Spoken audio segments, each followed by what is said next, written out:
par la suite maa ngi leen di nuyu di leen sant lu ñu tax a daje fii tey mooy présenter suñu mouvement national suñu kuréel bu bees bu tudd Union pour un Sénégal juste. Voilà, Union pour un Sénégal juste nag balaa ma siy ñëw je voudrais un peu ñëwaat ci sama parcours. En fait, ça ne tourne pas autour de moi, ça tourne autour de Sénégalais yoo xam ne dañoo toog waxtaan tënk li tey. Mais comme je vous le dis, comme je suis la personne morale de l'organisation, il est toujours bon de revenir sur les choses et de les contextualiser. Mooy li may wax souvent rek xam nga si wàllu citoyenneté parce que ça c'est un regroupement citoyen, il faut le préciser. Lu gën a important c'est que c'est le parcours de la personne morale. Am na koo xam ne peut-être dafa juddu fekk papam nekk homme politique wala qui est dans la société civile mu gis loolu mu topp ko parce que ku ne souvent lu papam wala famille am di def c'est ce qu'il fait. Mais man tey ni mon travail ni ma carrière ne me prédestinait peut-être aujourd'hui à m'adresser aux Sénégalais devant des caméras. Donc il est bon de rappeler et de contextualiser un peu les choses. Voilà. Comme ni ngeen ko xamee man officier de gendarmerie laa woon dugg naa gendarmerie 2012 nekk fa ba 2021. Voilà. Ñu radiement en 2021 des cadres. Voilà, dans des circonstances yoo xam ne Sénégal yëpp xam nañu kon jarul ñu si ñëwaat. Mais ce qui est important c'est qu'après cette radiation moi je suis aussitôt passé à autre chose. Vous ne m'avez jamais entendu me plaindre. Comme on m'a dit que j'ai fauté et je travaille sur la base de loi te man déféré naa ay nit sanctionné naa ay nit man j'ai mis en tôle ay nit tëj naa ay nit armée parce que armée boo defee faute dañ lay tëj. Donc moo tax moi j'ai aussitôt accepté, c'était le destin quoi, c'est normal. Et il y a des personnes plus indisciplinées que moi dans l'armée mais qui y sont et qui sont même devenues générales.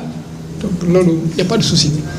Et ce qui est intéressant c'est que après ça aussitôt après je suis passé à autre chose ma dem université dem jàngi.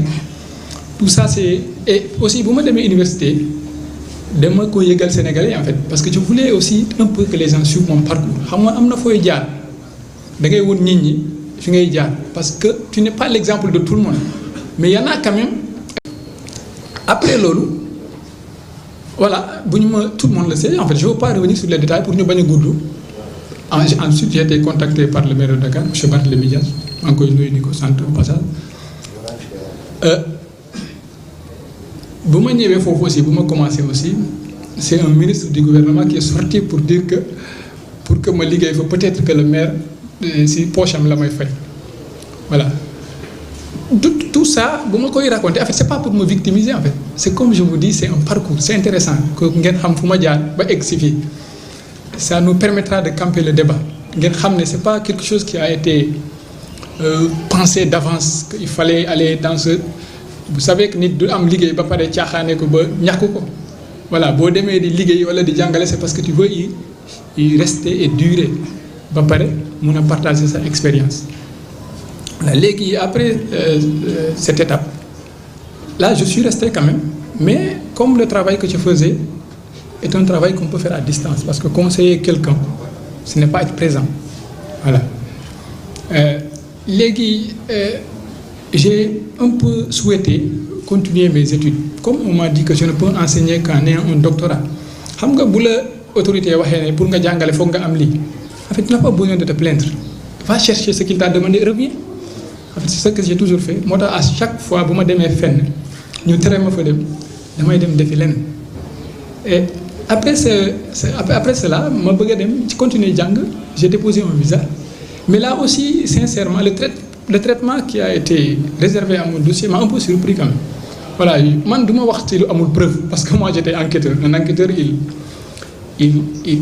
c'est-à-dire il qualifie toujours sur la base de preuves palpables mais comme je ne sais pas je n'ai pas de preuve mais sincèrement pour quelqu'un qui a payé des frais de dossier ñu delloo la sa passeport comme ça.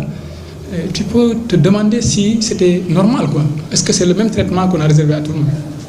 Voilà donc après ça voilà j'ai continué mes activités je suis parti au village ma dem fa sama village foofu la ma nawet bi fekkee tout ça parce que j'étais tenu à un dossier en fait xam nga quand j'ai été licencié à remercier à l'IAM élection législative mu ngi doon ñëw ñu bëri dañu ma proposer ne ma mon capitaine boo déposé rek di nga nekk député nous on va te soutenir et tout mais man du ma dugg si dara pour régler des comptes wala pour régler non man li may def moo koy def day dal sama xel parce que j'étais tenu par un dossier boo xam ne il n'était pas encore vidé et quand vous êtes tenu loo tax lu tax ñu rajo ma après 10 ans de service après tout ce que j'ai subi comme difficulté au cours de ma formation en fait ceux qui sont militaires eux ils savent moi au cours de ma formation j'ai mon dossier médical et à l'infirmerie on m'a brisé 2 doigts sama ñaari doigts yi dañoo damm dañ ko def donc en fait c'est autant de choses que nous avons vécues voilà léegi bu ma waxtaanee ak nit ñi ñu wax ma man leen non man je ne veux pas régler les choses comme ça de toute façon man bu ma démonté Assemblée nationale je ne règle pas le problème des Sénégalais parce que suñu niveau de démocratie eggul foo xam ne un député peut imposer de soi te c'est vrai qu'il y a de très bons députés là-bas am na vraiment ñu si def liggéey bu am solo ay Guy Marius Sagna ay Pape Djibril Fall vraiment dama leen di seetaan te dama leen naw c'est des gens que je respecte beaucoup parce que les choses évoluent quand même waaw boobu on est passé à autre chose man leen non du ma engagé aussi loo xam ne vraiment juste pour avoir un poste nañu bàyyi dossier bi boo xam ne moo tax tey ñu rajo ma ba ñu vidé ko parce que c'est aussi une question d'honneur man lépp li may def comme li ma lay sama xol ak yàlla laa si jiital voilà et dans le traitement des dossiers aussi vous m'avez vu j'ai fait mon travail voilà je suis pas entré dans les détails kenn gisuma si ay affaires yu ñàkk fayda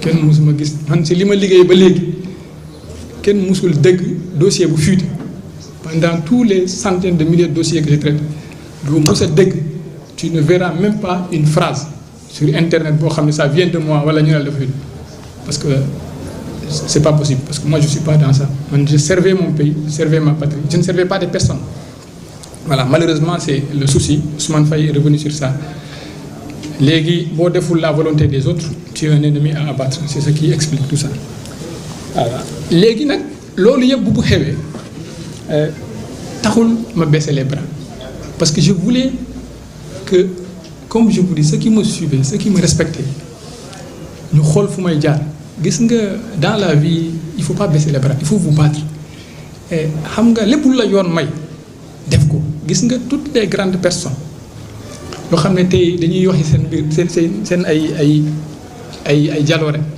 c'est des personnes qui n'ont jamais baissé les bras tey on a des exemples il y a Cheikh le professeur Cheikh Anta Diop nous avons Cheikh Amadou Bamba nous avons El Hadj Malick Sy c'est des gens yoo xam ne si seen époque ils n'avaient même pas ce que nous avons aujourd'hui man bu ma bëggee wax y a tout le monde est là et même dans mon village le plus reculé où on n'a pas de réseau nit ñi mën nañu yegg si seen peut-être si seen je ne sais pas sur les arbres pour pouvoir m'écouter donc ñun bu ñu yàlla mayee loolu on doit continuer à nous battre gis nga booy xeex bul xool souvent ñu la bañ parce que ñooñu tu ne pourras jamais les convaincre parce que ils ont déjà un avis tranché sur toi et ça je le sais donc ce qui fait que tout le temps man bu may def dara je vois si c'est seulement ma grand-mère ou ma mère et mon père qui doivent me suivre quand je suis devant vous je fais comme si c'est seulement eux qui m'écoutent parce que les autres n'ont pas mon temps parce que je ne pourrai jamais les convaincre mais l'histoire les convaincra c'est ce qui est important donc il faut jamais baisser les bras il faut battre les gens diront n'importe quoi si vous suivez un peu mon parcours depuis 2021 et maintenant il y a eu tellement de conférences de presse où on a prononcé mon nom que je sais que le jour où j'ai dit que je ferais une conférence de presse tout le monde s'est dit mais qu'est-ce qu'il a à nous dire aujourd'hui mais c'est pas important l'essentiel c'est que ceux qui sont convaincus que je suis sur la bonne voie viendront même si je vous invite à y venir pendant des milliers de fois donc c'est pour cela après que le dossier soit vidé j'ai été contacté toujours par ñi ma doon waxtaanal parce que ça remonte au loin si vous voyez l'organisation vous savez que ça c'est des personnes yoo xam ne yàgg nañu di waxtaan même l'appellation c'est pas une chose qu'on a précipitée peut-être que la période elle peut un peu être suspecte mais c'est normal parce que c'est une période il nous reste 4 mois pour des élections présidentielles mais au cours de ces 4 mois dites-vous que le destin de beaucoup de personnes d'entre nous seront déterminés ça je vous le dis Moi, aujourd'hui, je ne me plains pas, comme je vous le dis. Mais si aujourd'hui, les mêmes pratiques continuent, mais à partir de février 2024, il faudra m'exiler. Vous pensez que je peux résister encore 5 ans dans ces conditions? On me dit que tu ne travailles pas, tu ne dois rien faire. En fait, tu dois juste rester chez toi ou travailler avec des personnes qui résistent. Donc, vous voyez que non, ça va être compliqué. Moi, comme je vous dis, moi, je n'écoute pas souvent ce que les gens disent. Je regarde les intérêts de mon pays et les intérêts des Sénégalais et je me bats avec ça. Voilà, c'est ainsi que nous nous sommes réunis. Nous avons voulu un peu faire connaître aux Sénégalais notre mouvement. Mouvement, il faut tout pour un Sénégal juste. Bon, qui c'est l'autant tout pour un Sénégal juste. C'est par rapport un peu à mon parcours. Ça ne tourne pas autour de moi, mais c'est important parce que vous faites qu'on est failli que c'est mon vote. Peut-être toutes ces personnes n'allaient pas venir. Si tout le monde est là, mes amis et autres, il y en a que je ne connais même pas. Yo xamné musuma len gis voilà. Imam Dramé ñëw na fi ak ay nit ñoo xamné ñooñu mag nañ ma mag bo xamné mag nañ sama papa sax. Donc c'est lolu boko gisé parce que ngay xamné les gens te respectent. Té nit ñi buñ la respecté comme ni ma la combat boy def jitalal ñu le respecte. Voilà, le mouvement il s'appelle Pour un Sénégal juste. C'est vu le parcours que j'ai c'est-à-dire vu le parcours par lequel je suis passé ba ma egg fii parce que boo leen gisee ni ñu ma sonnaluñu ma sax parce que pour man comme li ma leen wax la rek et balisage la rek xam nga destin nit tali la da ngay jël sa oto rek di dawal si tali bi am na ay doodaan am na ay jàddukaay am na ay obstacle mais c'est à toi de choisir boo ñëwee ba jàddukaay jàdd ñëwaat jëlaat tali bi outil continue maintenant y en a qui continue tout droit qui n'évite pas les dos d'âne, nous def accident. Il y en a qui n'évite pas les obstacles, nous def accident. Il y en a qui essaient d'être prudents. Donc, moi, jarul victimiser. Pour moi, c'était un chemin. Et peut-être qu'il fallait arriver à ça. Parce que c'est plusieurs portes qui étaient ouvertes, et toujours ouvertes. Mais il fallait que moi, je choisisse la porte par laquelle je pourrais servir aujourd'hui. Et pour moi, c'est la porte de la lutte contre l'injustice à travers ce mouvement. Voilà, parce que l'imam a une expérience. Même si c'est pour être humble, ce n'est pas une très grande expérience. Comme je vous dis, un capitaine, peut-être pour vous les civils, c'est très grand. Mais dans l'armée, moi je fais partie des plus grands subordonnés. Si aujourd'hui on mettait en rang la gendarmerie, les officiers, peut-être je ferais partie des 10 les moins gradés. Ce n'est pas très grand, c'est rien. Mais la grandeur aussi, ce n'est pas un grade, c'est un état d'esprit. Voilà, pour ne voit pas parce que il a un rang de ministre mais vous le suivez mais vous vous demandez mais est-ce que cette personne là c'est vraiment est-ce que mon fu mu toll est-ce que moom la voilà loolu moo tax ku ne dafa war a gëm boppam dem ak ay principes léegi les objectifs de ce mouvement bëggoon naa si ñëwaat tuuti voilà objectif mouvement bi mooy lu si gën a important mooy ngeen xam ne c'est xeex lépp luy xeetu injustice xam nga injustice dafa bëri ay façon souvent ñun bu ñu waxee injustice rek on pense au tribunal décision judiciaire yi ñuy rendre foofu c'est pas ça gis nga même la composition du tribunal même l'autorité c'est-à-dire nu ñuy defaree autorité ministre de la justice procureur et autres loolu rek ça a été c'est injuste. Parce que imaginez-vous par exemple, un procureur de la République, vous avez un concours ENA, il se bat pendant 30 ans. Quelqu'un qui aujourd'hui peut être connu comme un délinquant. Demain, il passe par les rouages de la société, vous devez être ministre de la Justice. Et il doit commander ce procureur-là. Mais ça, c'est injuste. Donc il faut penser à un mécanisme qui permet à cette personne d'être libre.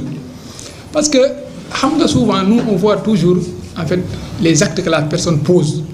Mais on oublie l'être humain.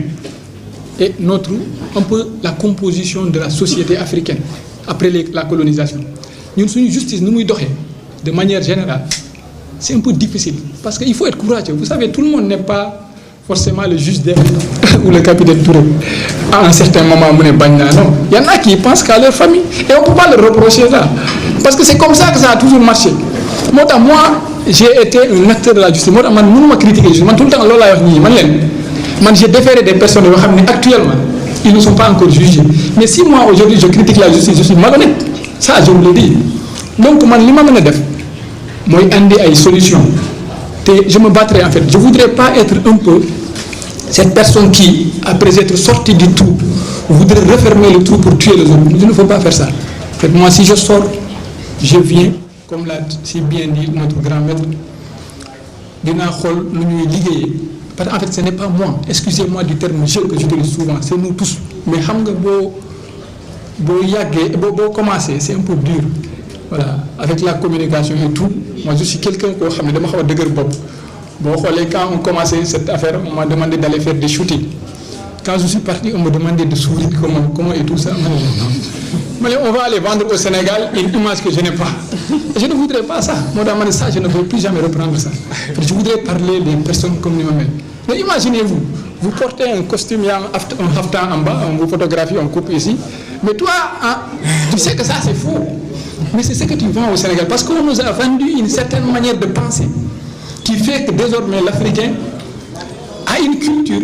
Il ne sait pas même que la culture même est hypocrite. Nous, on ne connaît pas ça. Les Africains s'identifient toujours à ces personnes qui leur parlent honnêtement. Mais souvent, on te dit, ah, non, la personne est juste restée africaine. C'est tellement important qu'on ne peut pas l'imaginer. Il faut qu'on se batte pour un peu ramener l'homme africain dans son contexte. Parce que ça aussi, ça fait partie des objectifs de ce mouvement. C'est-à-dire essayer un peu d'enseigner à l'Africain l'œuvre du professeur Cheikh Anta Diop. Parce que le professeur Cheikh Anta Diop, toute sa vie, a cherché à réconcilier l'homme africain avec son histoire. Et pour nga réconcilier nit ki avec son histoire, il faut que tu faut jóge. Qu'est-ce que tu as pu accomplir? Aujourd'hui, on nous parle d'immigration clandestine. Je le disais une fois sur un plateau télé. yow sa doom bu juddoo ñu jàngal ko ne yow sa maam musul def dara dafa doon yegg ay buy di aji di dem ci àll bi di rëbb ay truc keneen moo ñëw découvrir ko jàngal ko def ko nit mais tu penses que toi tu t'attends quelque chose à ce que ton grand-père t'oriente dans la vie non tu dis que keneen ki comme moo fi ñëw orienté ma kon man kooku lay topp alors que l'histoire a été falsifiée donc il faut revenir wax africain que ça c'est pas vrai l'homme africain aussi a créé quelque chose. Donc, ce qui nous permet de plus servir nos patriotes. Parce que l'objectif, encore une fois, l'une des plus importantes, c'est de réconcilier l'homme avec sa patrie. Les traitements, pas moi seul, nous sommes nombreux à le vivre aujourd'hui. Je ne voudrais plus donner un exemple. Mais aujourd'hui, il y a des gens qui cherchent seulement à... Par exemple, quand vous prenez un inspecteur des impôts, il a fait combien d'années pour servir son pays? Il a récolté combien d'argent pour l'État? Mais kooku bu génné loolu rek mun na yak xelam day naan ah man dañu may liggéeyal ni duñu ay nit légui bayil ma fexé dugg dans la corruption je vais chercher un maximum de fonds pour assurer l'avenir de ma famille. C'est-à-dire un homme borné c'est comme ça qu'il pense, mais l'homme intelligent il sait que ceux qui m'ont mis en prison c'est d'abord des personnes peut-être qui sont contraintes de le faire. Donc il faut que je me bats pour que ce système se redresse.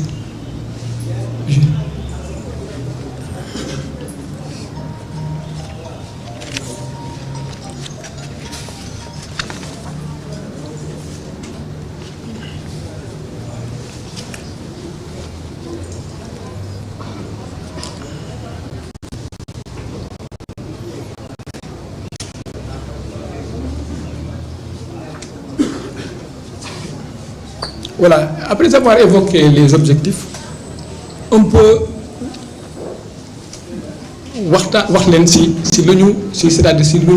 après ça, c'est-à-dire nos objectifs à long terme et à court terme.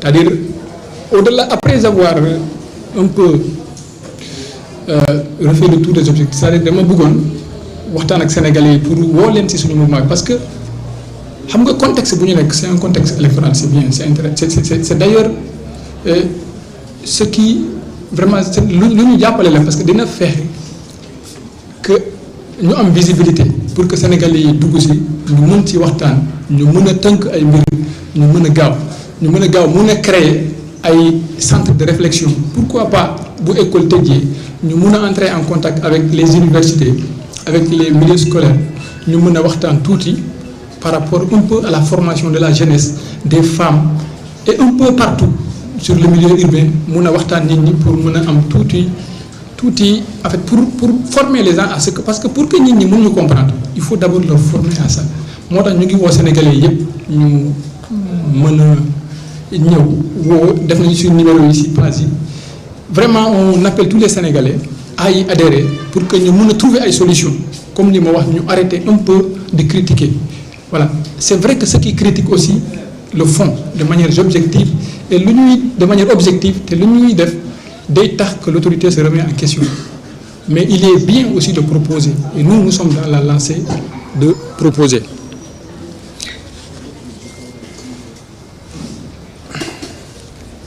Léegi pour finir maa ngi leen di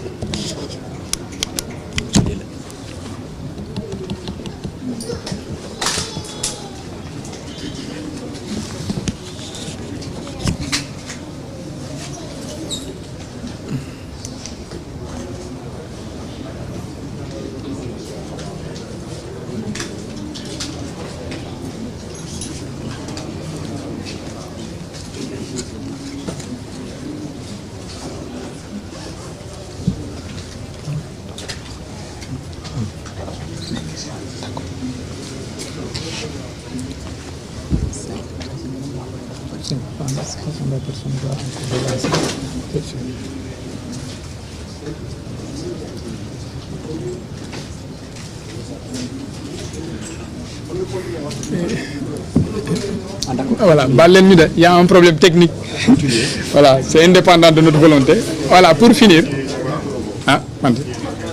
léegi pour finir dama bëgg a gërëm Sénégalais yëpp ñu ñuy suivre à travers les réseaux sociaux à travers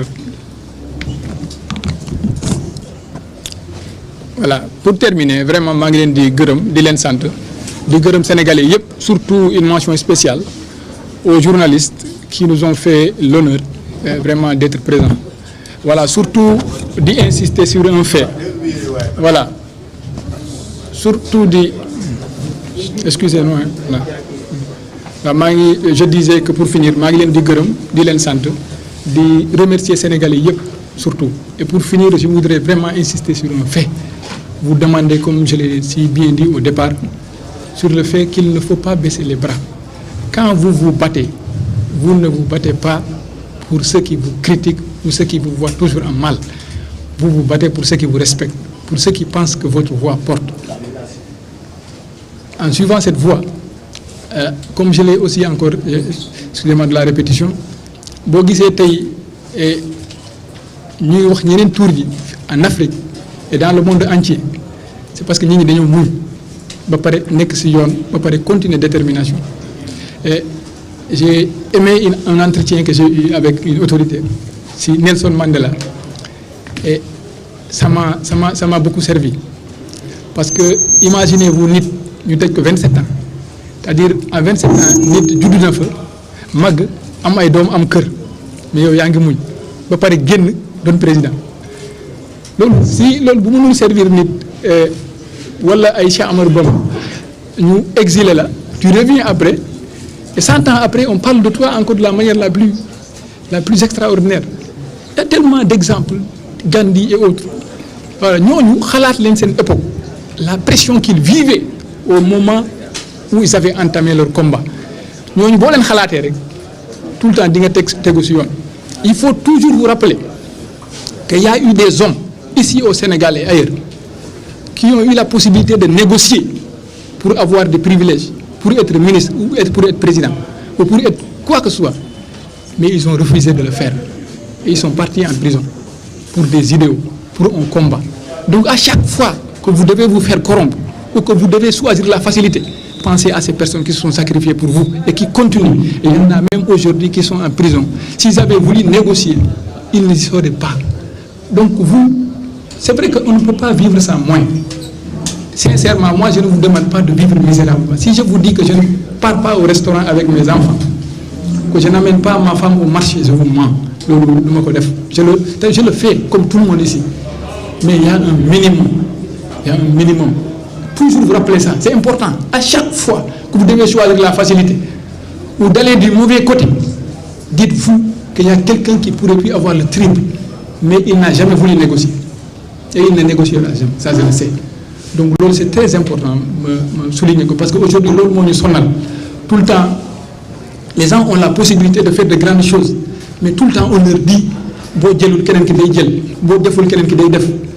après il faut être mentalement fort. Vous savez, des gens comme moi, on dit de certains moments on dit que j'ai perdu la tête. C'est pas important. Comme je vous dis, il y en a qui pensent que je suis sur la bonne logique. C'est ce qui explique aujourd'hui que vous soyez là. Voilà, Djeredjef, si vous avez des questions. Bon, merci. Donc nous allons permettre à 5 journalistes de poser des questions. Il faut préciser, le bureau est là avec le chef. Donc on répond directement. On peut prendre une question, permettre au capitaine de répondre avant de passer. Mais permettez-nous de préciser que le document qui vous sera distribué est un complément de ce qui a été dit. Pour l'information, il ne faut surtout pas se limiter au contenu de ce document-là. Donc, il faut l'étudier en rapport avec ce qu'a dit le capitaine pour pouvoir saisir l'essentiel. Donc, nous allons permettre au capitaine de répondre à ces questions. Et il faut poser une seule question par journaliste, s'il vous plaît. Donc, Kaba, c'est à vous.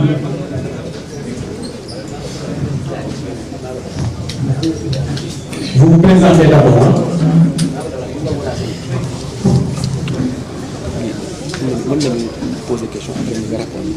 Je préfère une par une, sinon je vais oublier.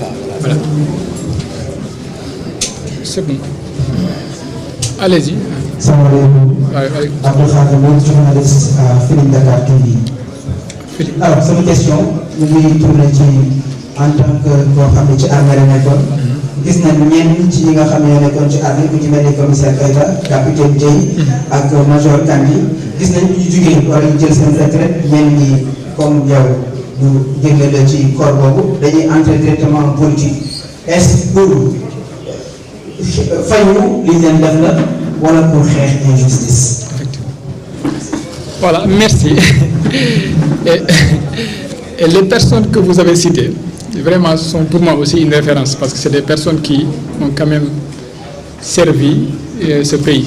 Parce que pour moi, même si on fait 2 ans ou 2 mois même de formation dans l'armée, pour ceux qui ont fait l'armée, sincèrement, il n'y a pas de plus dur qu'une formation initiale du combattant. Moi, à chaque fois, souvent, la plupart de mes attaqués, en fait. Il n'y a pas de souci, c'est comme ça. Parce qu'il y en a qui ont des intérêts politiques. Mais je sais que dans leur conscience, s'ils se rappellent de par où je suis passé, ils savent que nous avons tous fait quelque chose pour ce pays. Peut-être qu'aujourd'hui, nous avons des intérêts matériels qui font que certains dañuy am beneen gis-gis. Léegi par rapport à l'esprit de revanche, sincèrement, même si ça me discours, normalement, vous avez pu comprendre ce que j'ai dit. Ce n'est pas pour une revanche. En fait, moi, ma nature n'est même pas comme ça. Souvent au Sénégal, bu nit dundee tuuti injustice da ngay gis muy génn dem ci plateau yi di saaga di naan diw def na ma ni mais est-ce que mos nga dégg man ma tontu kenn? Je ne suis pas comme ça. Aduna, pour changer les choses, comme je vous ai dit, il faut que nga nangu dépasser les choses pour pouvoir aller de l'avant. Aujourd'hui, si vous saviez le courage qu'il faut pour être là devant vous et parler, malgré tout ce qui va se dire après, sincèrement, vous sauriez que nous n'avons pas le choix. Vous savez, dans la vie, soit vous assumez ce que vous êtes ou vous disparaissez. Disparaître, ce n'est pas mourir. Disparaître, c'est comme le disait Cheikh Anta Diop, c'est-à-dire c'est se perdre ou perdre ce pourquoi vous vous battez ou vous courez. Donc, de toute façon, moi je voudrais laisser l'histoire nous juger. Vous savez, les autres sont sortis. Moi, c'est la première fois que j'organise une conférence de presse. Et d'ailleurs, moi, je voudrais préciser que je ne suis pas en politique. Moi, je suis dans la citoyenneté. C'est ça. Mais maintenant, dans cette citoyenneté, s'il y a un combat politique qui me permettra d'atteindre mes buts, mais je le ferai. Mais dans tous les cas, je voudrais donner un peu rendez-vous les Sénégalais dans l'histoire. Nous, souvent, Afrique, nous avons tout un genre proverbe au Sénégal qui dit « Njeriñ lo fekke ». Moi, je ne suis pas d'accord. C'est ça qui nous tue. C'est ça qui est en train de tuer l'Afrique. Observez aujourd'hui le monde. Les Européens, les Chinois, les Arabes, ils sont en train de s'épandre dans le monde. Vous pensez que c'est pourquoi?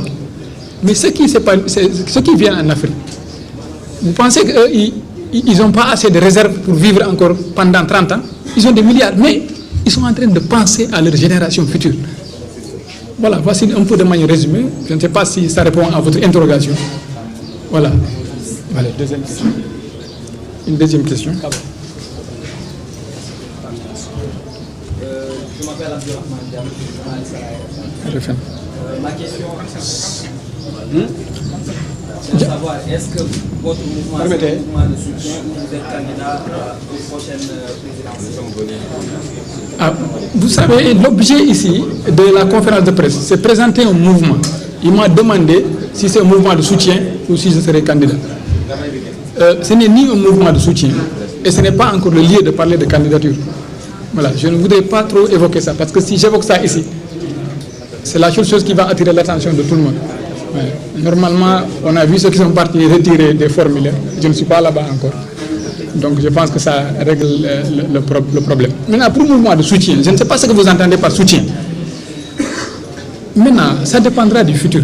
Parce que ça dépendra aujourd'hui. C'est vrai que moi, avec le parcours que j'ai suivi, si je vous disais que moi je soutenais Amadou Ba aux élections, on dira que le capitaine est fou, sûrement. Il n'y a pas seulement Amadou Ba qui est candidat. Non, sincèrement, quoi, après tout ce qu'on m'a fait, ce n'est pas pour une revanche. Mais chacun a des principes. Et les principes. Moi, je suis direct, hein, je vous dis ce que je pense, et puis je ne suis pas là à passer par les quatre voies. Voilà, c'est vrai que ça peut passer parfois un peu bizarre. J'en suis désolé, mais je voudrais vous parler honnêtement et sincèrement. Pas utiliser des formulations qui me feront apparaître comme un hypocrite et que demain on puisse me faire devant le fait accompli. Je ne veux pas ça. Voilà, s'il y a une autre question, je voudrais répondre. Troisième question. Où est le micro? Oui, ici. Tout d'abord, je vais essayer de vous remercier. Merci. C'était pas facile, vu ton parcours et ton histoire avec le Sénégal, en général. Effectivement. Mais comme au cours de vos années de solitude, de souffrance, vous avez eu à réussir à entrer à l'université pour étudier le droit, Oui. pour parler du droit. Effectivement.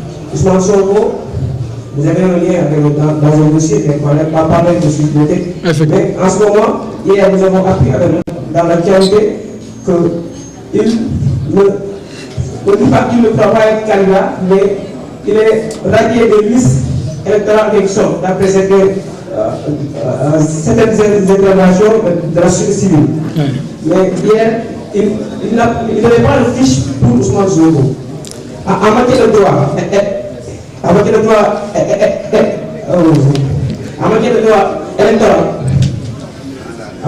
électoral, je précise. Est-ce qu'ils ont appliqué la loi, la DSE? Merci beaucoup. Voilà, merci. Il m'a demandé la question de savoir est-ce que Ousmane Sonko, est-ce que la DGE a le droit de ne pas accepter le mandataire de Ousmane Sonko? Voilà, vous savez, je disais que l'objet de notre point de presse, c'était de présenter un mouvement. Vous êtes en train de me...